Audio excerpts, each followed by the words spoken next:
की पावर के आधार पर। तो क्रियात्मक समूह की जो सामर्थ्य का क्रम है, जो पावर के अनुसार जो उनका चयन है वह इस श्रृंखला के आधार पर अपन को करना है, यानी कि मुख्य क्रियात्मक समूह का चयन कैसे करते हैं। तो इसमें जो सबसे स्ट्रॉन्ग होता है वो होता है कार्बोक्सिलिक अम्ल, यानी कि COOH वाला।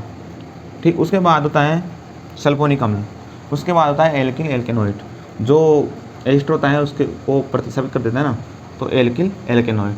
उसके बाद होता है एसिल क्लोराइड वाला, हेलाइड वाला ऐसे बोल सकते हैं। उसके बाद होता है एमाइड। उसके बाद होता है साइनो समूह है, यानी कि साइनाइड वाला। उसके बाद आता है एल्डिहाइड। ये कौन सा समूह है? एल्डिहाइड वाला, एल्डिहाइड।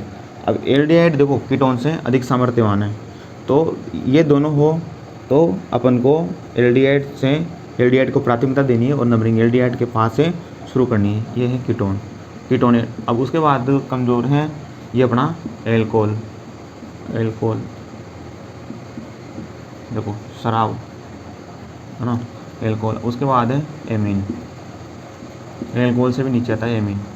उसके बाद है ये एल्कीन। अब सबसे कमज़ोर क्या हो गया? एल्काइन। सबसे कमज़ोर समूह क्या हो गया? एल्काइन हो गया। तो अपन को ऐसे नंबरिंग देनी है। अगर मान लो मैं आपको बताऊँ कि कोई यौगिक है, अगर मान लो कि उसमें COOH तथा OH समूह है, तो नंबरिंग कहाँ से स्टार्ट होगी? OH के पास है कि COOH के पास है? देखो, तो नंबरिंग कहाँ से स्टार्ट होगी? यहाँ से स्टार्ट, यहाँ से होगी। तो ये अपन को ध्यान देना है, जो ज़्यादा स्ट्रॉन्ग है यानी कि जो ज़्यादा पावरफुल है वहाँ से नंबरिंग स्टार्ट होगी और वही मुख्य क्रियात्मक समूह कहलाएगा। तो अपन को ये सबसे इम्पोर्टेंट ये चीज़ याद रखनी है। इसको पहले एक उदाहरण से समझ लेते हैं। अब मैं दे देता हूँ, जैसे मान लो ये है एल्कोहल और एल्डिहाइड, तो इन दोनों में एक उदाहरण देता हूँ मैं। जैसे मान लो CH3 CH2 CH2 CHOH CH2 CH2 CHO आएगा ना, CHO। तो अब नंबरिंग कहाँ से स्टार्ट होगी? तो दो क्रियात्मक समूह पहले तो देखना क्रियात्मक समूह कितने हैं। तो एक तो ये क्रियात्मक समूह है CHO और एक है OH। अब ये देखनी, ये सारणी याद करनी है अपन को, माइंड में सारणी लाओ।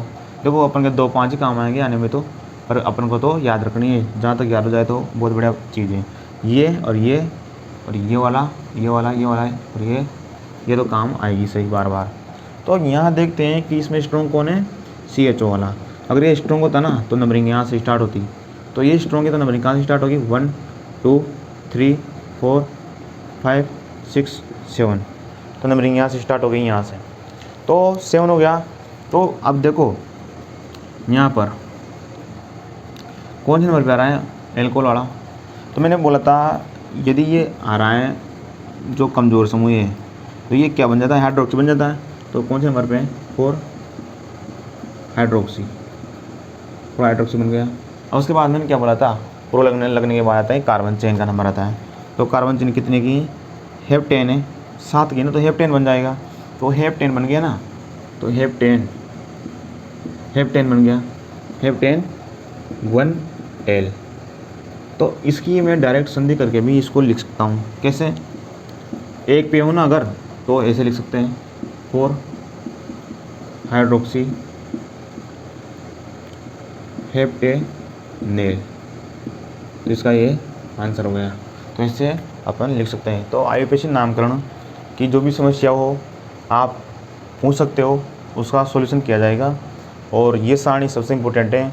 जब 2 क्रियात्मक समूह या 3 क्रियात्मक समूह हो तो इसको याद करने के बाद ही अपन कार्बन श्रृंखला का चयन कर सकते हैं। अगर अपन को ये याद नहीं है और 2 क्रियात्मक समूह आ गए परीक्षा में, तो आपका सवाल गलत होने के 90% चांस है ना। तो इसलिए 90 का 100% चांस है। यदि आपको पता ही नहीं कि कौन सा स्ट्रॉन्ग है कौन सा वीक है, तो सवाल गलत होने के चांस ज़्यादा है। तो अपन को ये याद करनी है। और इसी तरह अपन को ऑर्गेनिक केमिस्ट्री सीखनी है। और